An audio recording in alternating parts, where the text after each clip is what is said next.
Bienvenidos, Spearlifters. Espero que estén muy bien y muchas gracias por estar con nosotros el día de hoy. La prevención de las adicciones es fundamental, especialmente en estos tiempos de pandemia. Prevenir las recaídas puede representar un verdadero reto para muchos, pues la estabilidad emocional se pierde fácilmente cuando el aislamiento es obligatorio. Por ello, es muy importante que las personas que sufran de adicciones no suspendan sus terapias psicológicas y se sirven de distintas herramientas para mantener la abstinencia a pesar de las circunstancias. Nuestro invitado del día de hoy, Carlos Villegas, nos hablará sobre el impacto que tiene el encierro en las adicciones. Carlos, es un gran placer para tenerte aquí con nosotros en Spearlift y bienvenido. Muchas gracias, Devin. Para mí es también un placer estar con ustedes. Gracias, Carlos. Carlos, para empezar, por favor, porque este es un tema bien importante en nuestros tiempos y en general si ocurre cualquier otra situación de este tipo, en cualquier situación como día por una persona en su vida, primero, ¿puedes dar a nosotros un poco de tu perfil, tu experiencia? Y como primera pregunta, como si definimos bien, ¿qué es una adicción? Ok, sí, claro que sí. Bueno, yo soy Carlos Villegas, yo soy psicólogo clínico, soy psicoterapeuta psicoanalítico, tengo especialidad en adicciones, un par de especialidades en adicciones, y bueno, tengo 18 años trabajando con la rehabilitación, prevención de adicciones y conductas de riesgo con adolescentes y adultos. Soy director de una institución que se llama Rehab for Life, que está en la Ciudad de México. Nosotros nos dedicamos a hacer todo tipo de prevención y rehabilitación de adicciones, conductas de riesgo, básicamente, y atendemos niños, adolescentes y adultos. Tengo experiencia en clínica, soy socio de la Sociedad Española de Patología Dual, y bueno, a grandes rasgos me parece que es eso, ¿no? Tengo experiencia también en docencia y en congresos y capacitaciones internacionales. Básicamente me parece que eso podría ser como lo más puntual. ¿Qué es la adicción? Bueno, como muy rápido, a mí me gustaría hacer una descripción o una definición de lo que es la adicción, como me lo pides, Devin, y es básicamente es una enfermedad de carácter neurobiológico, ¿no? Resultante del consumo de sustancias psicoactivas o de actividades, ¿sí?, que resultan en una adicción. ¿Por qué digo actividades o consumo de sustancias? Porque tenemos dos tipos de adicción dentro de todas las formas que se pueden clasificar las adicciones. Por un lado son las adicciones de ingesta y por otro lado son las adicciones de proceso. Las adicciones de ingesta es todo lo que una persona consume de cualquier forma, ¿sí? Por cualquier lugar del cuerpo que se puede introducir alguna sustancia psicoactiva, ese es un consumo o es la parte ingesta. Y una adicción de proceso tiene que ver más con una actividad que uno tiene que estar repitiendo de forma constante, que eventualmente se va a hacer impulsiva o compulsiva esta actividad, y entonces va a derivar en la necesidad de continuar haciendo esta actividad para que se desarrolle una adicción. Obviamente esto es un proceso mucho más complejo de lo que estamos acá platicando. Sin embargo, es una cuestión, es una enfermedad de carácter neurobiológico, porque en realidad lo que se altera y lo que enferma es el cerebro. Y al enfermar el cerebro viene una alteración también en la estructura, obviamente química, en la estructura cerebral, y esto nos da una alteración en el comportamiento. Por eso a mí no me gusta manejar la adicción, o no me gusta conceptualizarla desde el punto de vista de una enfermedad comportamental o de conducta. Es más bien una enfermedad que altera ciertas regiones del cerebro, química, oxigenación y una serie de cosas, y como resultado se ve alterado el comportamiento. Entonces, a grandes rasgos sería como una cuestión, como podemos definir la adicción, ¿no? Hay muchas formas de definirla, sin embargo, a mí me parece, por mi experiencia, que esta es una buena definición. Ok, no, muy bien, Carlos. Y como ahora en ciertos sentidos ahorita, ¿cómo están viviendo el encierro las personas que sufran de adicciones desde tu perspectiva? Mira, me parece que es una cuestión bien importante que poco se ha estado escuchando en redes sociales, el tema en general de la salud mental, no solamente el tema de adicción, aunque acá puntualmente hablaremos de la adicción. Creo que tiene que ver un poco con el momento en el que se encuentren de la rehabilitación, en caso de que estén en rehabilitación, o de la adicción, o del consumo, en caso de que estén todavía en un momento de consumo, ¿no?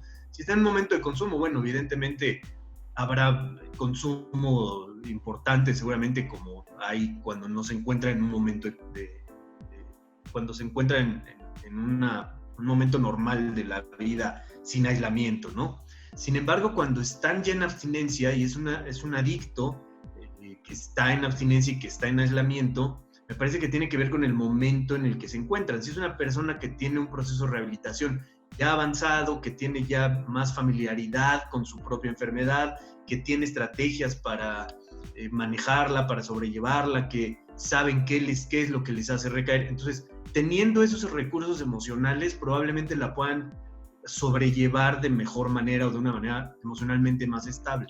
Cuando son personas que tienen poco tiempo de abstinencia y una rehabilitación no tan fuerte, por llamarle de alguna manera, vamos a ver muchísimo más desestabilidad en los cambios, en los estados de ánimo, sobre todo porque esos son de los primeros disparadores de consumo o de recaída, ¿no? Entonces, creo que ante esto podría ser una buena recomendación mantenerse en calma, ¿no? Okay. Mantenerse relajados, mantenerse en calma.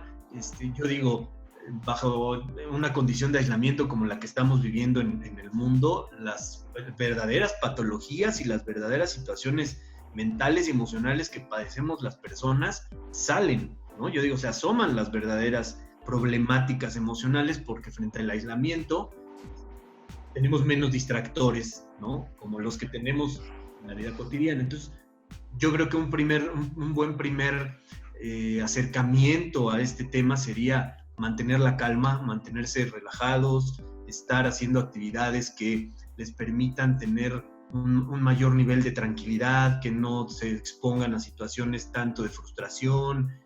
Ahorita me imagino que durante la entrevista vamos a poder desarrollar un poco más esto.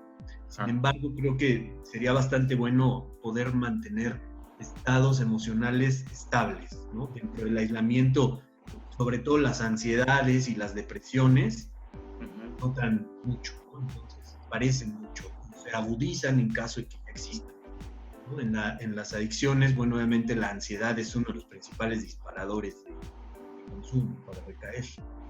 Sí, no, claro, no, definitivamente. Y gracias por esta como insight y consejo, Carlos. Y Spiritlifters también, si ustedes tienen en cualquier momento una duda o sobre el tema que quieres como mencionar sobre esta plática que es bien importante y yo creo que mucha gente en una situación muy grave sobre eso, pues por favor nos dar sus comentarios, nos avisar, por favor, y seguramente damos seguimiento y Carlos nos puede ayudar para luego contestar sus preguntas. Carlos, sobre esta también, otra pregunta es, mira, yo creo que yo conozco como ciertas gente en esta situación también, porque mucha gente no quieren confesar tampoco que hay un problema que están enfrentando, ¿no? O no, no sé, hay mucha gente en esta situación que, porque yo creo que las programas, los instrucciones o tipo de terapias que realmente ayudan cuando están como en persona, ¿no? O socializando o ayudan mucho porque especialmente en los primeros días, meses, tú sabes perfectamente mejor que yo sobre pero está el tiempo más importante para entregar muy bien en el programa para no hacer una situación recaída. Entonces, mi pregunta es que para las personas que realmente son tímidos o son, que tienen esos tipos de adicciones, si es de alcohol, drogas, no sé, y ahora estamos enfrentando esa situación como no salir de nuestra casa, pero tampoco ellos no van a buscar a nadie para apoyar a ellos en esa situación. ¿Cuál es tu recomendación para ellos? Porque yo creo que ese es un grupo de gente que realmente están mucho más vulnerables para una recaída. Perdón, déjame ver si te entendí la pregunta. ¿Cuál sería la recomendación para las personas en caso de que vivan una recaída? Ya, pero son gente de un perfil que son mucho más tímidos como gente para expresar o confesar, o pedir ayuda, básicamente. Porque yo creo que hay mucha gente, especialmente en esta situación, que no van a buscar a nadie y nada más van a tener una recaída muy rápido. Ok, sí, mira, hay cosas bien importantes aquí. Me parece que me gustaría en este sentido hacer dos recomendaciones, una como muy general y otra como muy particular, sobre todo para una cuestión de prevenir una recaída, porque me parece que es un tema importante y por aquí va, entiendo tu pregunta. De manera general, lo ideal, como tú dices, sería bueno poder acercarse a alguien, poder hablar con un terapeuta, poder hablar con alguien del grupo autoayuda, con algún familiar o alguna persona cercana. Sin embargo, hay personas que son más introvertidas o más extrovertidas y entonces en ese sentido se les complica probablemente un poco enfrentar o aceptar esta situación. Yo te diría, por un lado, algunas recomendaciones como muy generales o como muy para todos, sería poder mantener, por ejemplo, hablábamos ahorita de la calma y de estados como emocionalmente más estables y todo esto.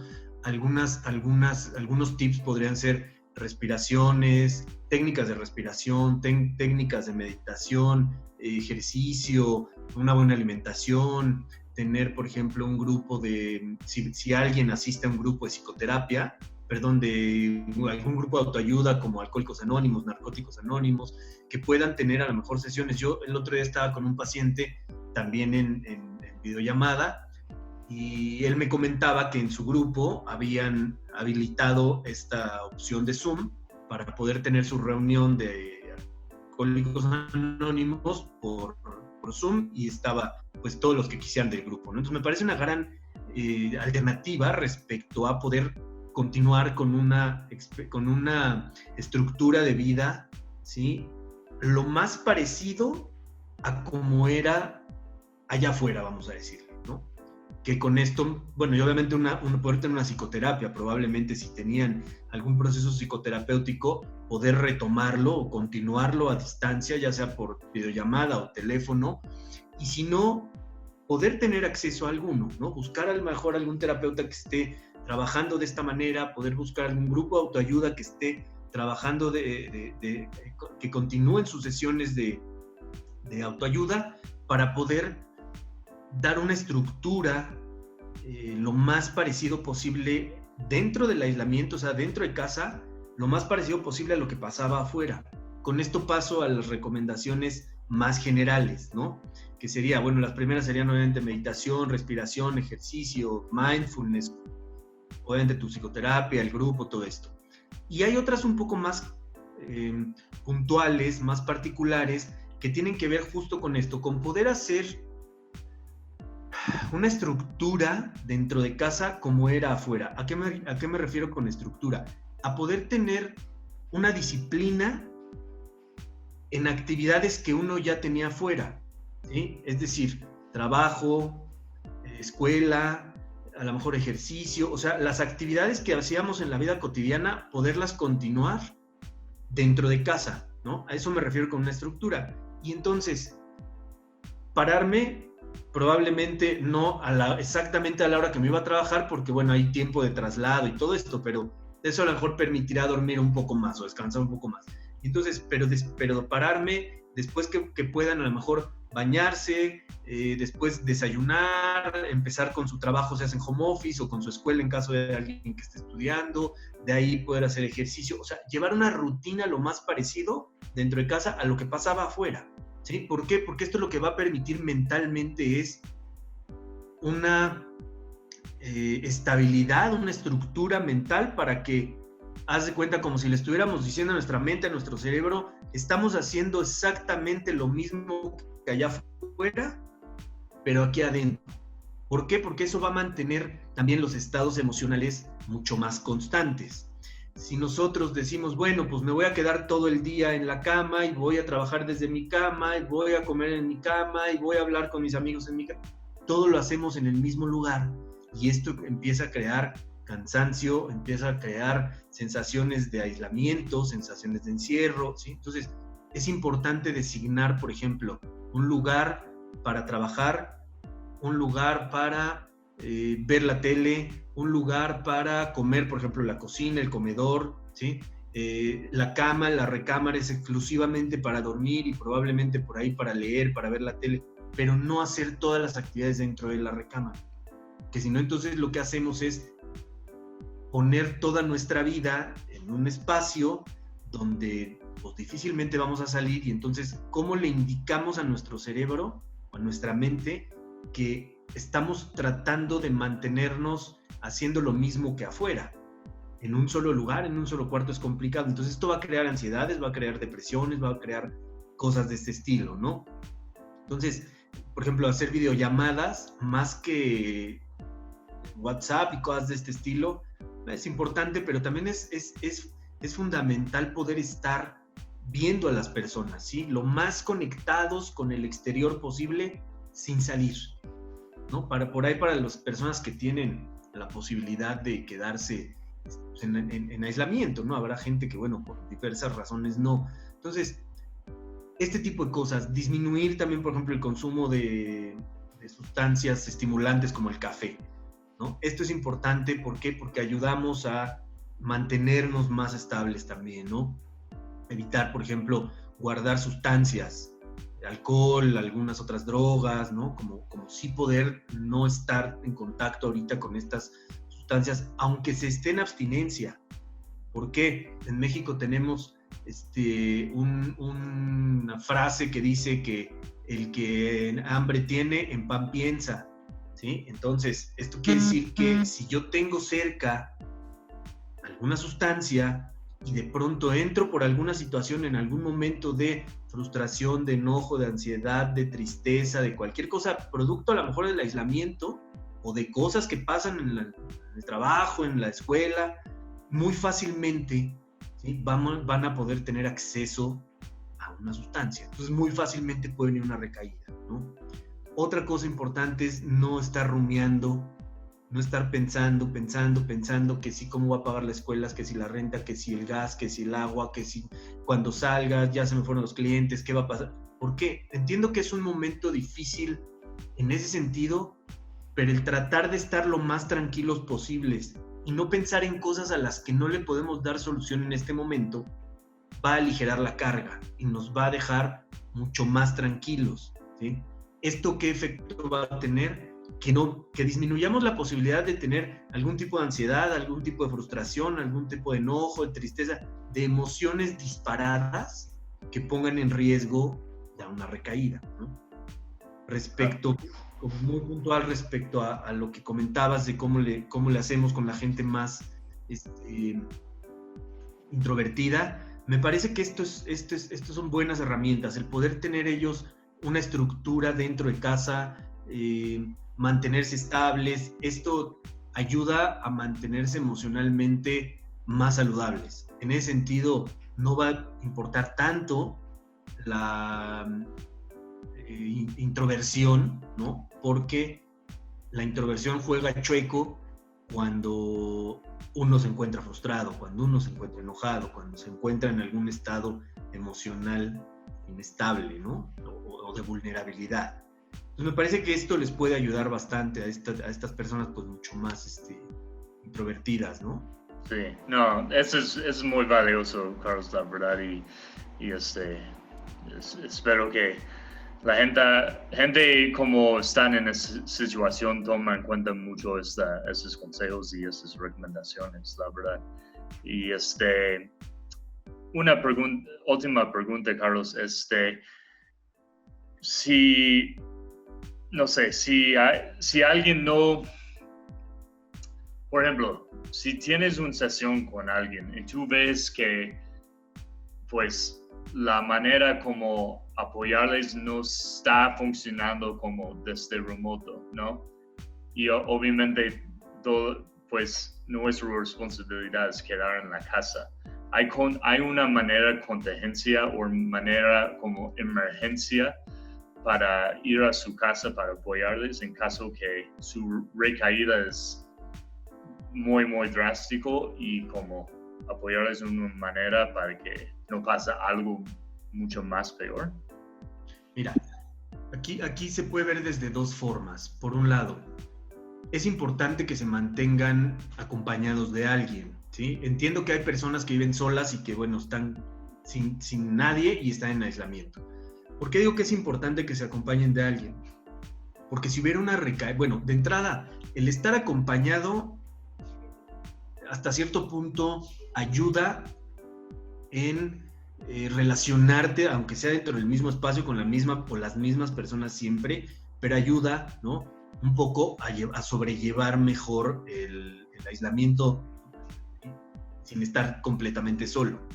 Por otro lado, respecto a las recaídas, podría ayudar también el estar acompañados de alguien en cuanto a poder decir, oye, estoy sintiendo ansioso, estoy teniendo a lo mejor antojos, estoy teniendo alguna ansiedad por el consumo, me están viniendo frustraciones, y en ese sentido poder hablar con alguien, ¿no? Esto se liga un poco a la pregunta que hacías, la pregunta anterior, que tenía que ver con estas personas como introvertidas, que probablemente les cueste trabajo. Normalmente las familias se dan cuenta cuando los adictos están en un momento de posible recaída. Entonces, los mismos familiares o las mismas personas que viven con ellos se pueden acercar para pues platicar y decir, oye, te estoy viendo frustrado, te estoy viendo de mal humor, te estoy viendo con algunas características que me parece que podríamos platicar, ¿no? Ahora, eso nos sirve de un primer contacto porque probablemente pueda ayudar hasta cierto punto, en caso de que no se haya recaído. Otra cosa que es importante también es poder contactar a un padrino, a una madrina del grupo autoayuda o a tu terapeuta en caso de que haya un proceso de psicoterapia y comentarle de manera remota, a distancia, comentarle, mira, es que me estoy sintiendo ansioso, estoy frustrado, y entonces poder tener una sesión virtual. Todo esto para poder prevenir una recaída. En caso de que ya haya una recaída, bueno, hay dos formas. Una, que se pongan en contacto con sus terapeutas y decir, oye, ¿sabes qué? Pues la verdad es que consumí, recaí, y entonces parar el consumo, ponerse en contacto con su terapeuta y a distancia, y a partir de ahí poder intentar dar una contención a distancia, ¿sí? Obviamente con abstinencia. En ese caso sería el ideal, ¿por qué? Porque nos permite continuar cada quien con el aislamiento, probablemente el adicto, si ya recayó, poder retomar la abstinencia, y uno puede seguir trabajando con ese paciente de forma remota. En caso de que hubiera alguna recaída mucho más fuerte, en algunos casos sería considerar la gravedad, por uno, de la recaída, por otro lado, la capacidad del paciente de volver a quedar en abstinencia, o de plano ya no se pudo poner en abstinencia solo. Entonces, ante eso podríamos recurrir a alternativas como llamar a un familiar que se acerque a ellos, si viven con ellos, que ellos hagan la labor de comunicarse con nosotros, comunicarse con un padrino del grupo, con una madrina del grupo, y entonces tratar de hacerlo lo más remoto posible o lo más a distancia posible. O sea, tratar de mantener esta recomendación, que es una recomendación de los gobiernos y de la Organización Mundial de la Salud y de dependencias de salud. En caso de que no, y sea muy indispensable la presencia del terapeuta dentro del domicilio, y digo indispensable en el sentido de que no pueda mantener abstinencia, de que no haya alguien que lo pueda contener. Entonces, probablemente podría ser una siguiente opción dirigirse al domicilio del paciente y entonces, bueno, hacer algo que nosotros llamamos intervención en crisis, ¿no? Y entonces poder hacer una sesión terapéutica ahí, obviamente tomando todas las medidas de precaución posibles respecto a higiene, cubrebocas, guantes y bueno, todo lo que, lavado de manos y todo lo que se está recomendando hacer para evitar un posible contagio, ¿no? Esto me gustaría complementarlo con un último comentario. Muchas personas que están adictas están con medicamento, toman medicamento. No todas, pero hay una gran parte de la población en adictos que toman medicamentos. Sería bueno poder tener una buena reserva de medicamentos, es decir, poder tener el medicamento para un mes, para mes y medio, que probablemente es lo que nos dura la contingencia, esperemos, porque eso lo que va a permitir es mantener bioquímicamente o neurobioquímicamente los niveles estables.